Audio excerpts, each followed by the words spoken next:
Using the form wizard is how you create forms on your website that allow people to submit their information and have it either stored in a spreadsheet or sent to an email of your choosing.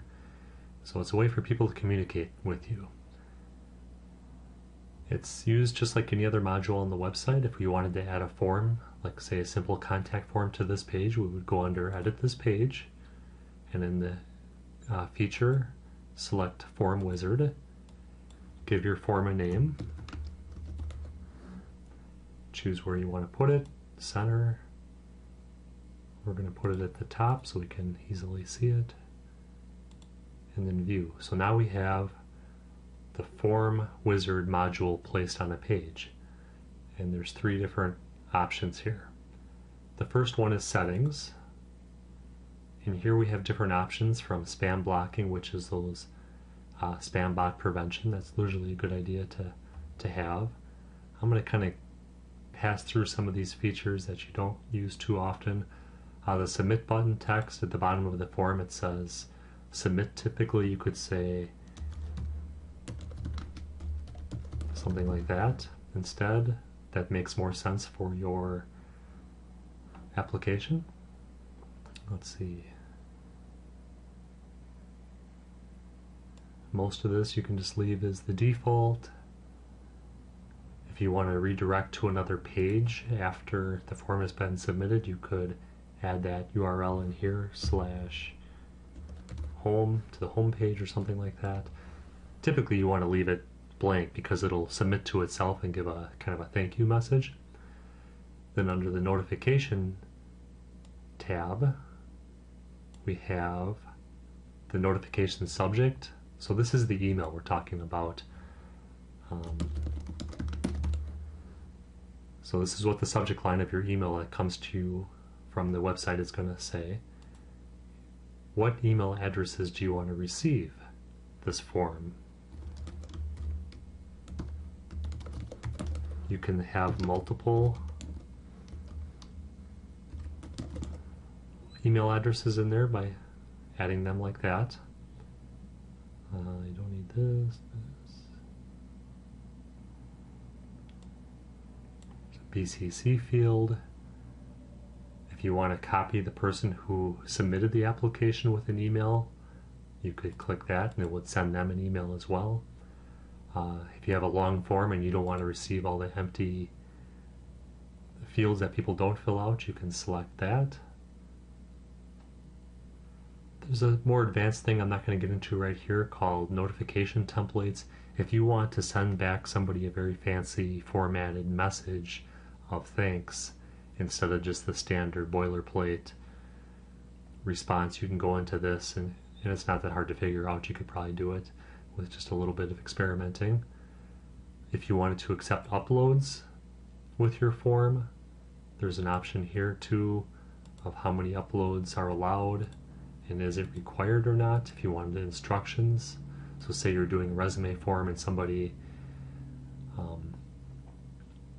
wanted to submit their resume or headshot or something like that, they could do that. There's allowed extensions. They're separated by the pipe symbol. Just some options there. Permissions, nothing too much under here. You don't want general public to view all the submissions, so this should pretty much always be empty. Export settings, a couple options here, just things that you want to include with the export, but for the most part the defaults are fine under the settings, other than under the general here where you would select notification. That's where you want to put the name of the form, subject line, and then the email addresses. So once you have some of that, hit save. So now you have your settings done. Now you actually want to create your form. You click edit. So this is your option. The first question that you want to ask, what kind of a question do you want to place first? So maybe it's a name field, so it's a text. Name.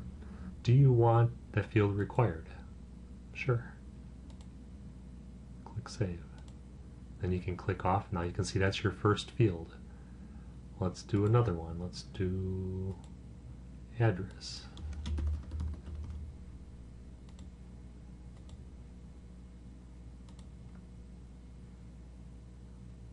Now let's add an email field. Now email is special. There's a box for email which will validate specifically for email.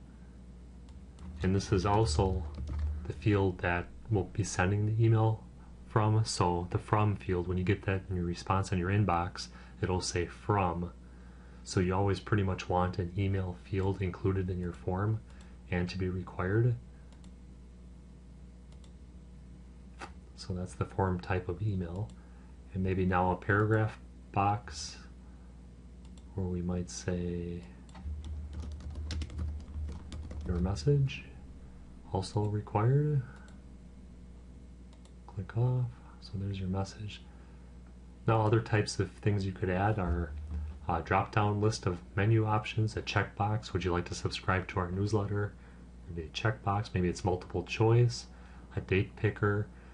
If you're doing some sort of a schedule or appointment or something, when would you prefer your appointment to be?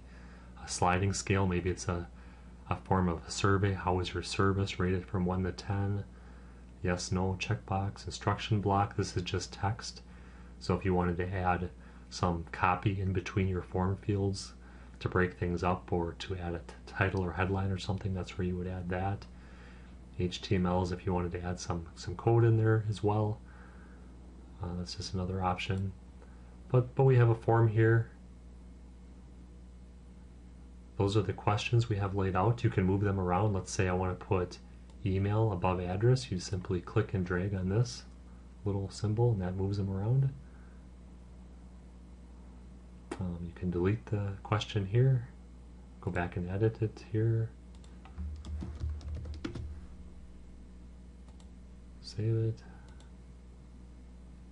These are the instructions. And then there's a thank you message. This only appears after the form was submitted. I'll make that a larger font face. So now if we go back to the page, here's our form. And we have our custom button. It says submit application. We have fields here. It says these things are all required as you click on them.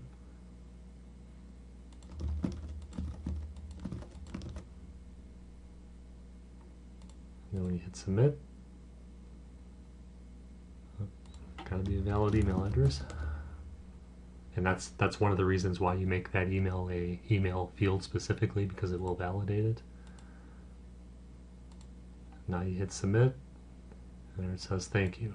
And you can dress this up. This is obviously just a test and wouldn't really go on this page. You'd have it more of a page off by itself somewhere. So that's how you edit the form there. The settings is where you change the email and the button and the name of the field, whether or not you want uploads, permissions, that sort of thing. And that will send off an email to you directly every time somebody submits this. The second way to get the data from submissions is by going under Administration and Submission Data. And here it shows you how many times this form has been submitted. You could export it to Excel or Word. You can view the submissions right here within a grid format. There's another option here to view them. You can delete from this screen. Exporting to Word. And you can see, you can all of them, if there was multiple, there'd be pages and pages of submissions. Excel. Same thing here. It'll give you a spreadsheet of all your submissions that you could view and export and use a mail merge or something like that. Okay, delete the test. Go back to my form. So again, you can easily go in there and edit this and add a new field if you wanted to add a new question right down here. If you had a really long form and you wanted to break it up into pages, you can do so here just by adding how many pages you want to break this up into.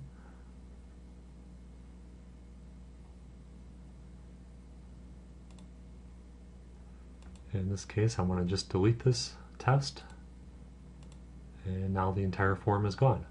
So that's how to use the form wizard. It's fairly intuitive. You kind of look through the options and test things out and see how it looks and works. Pretty easy to use and manage.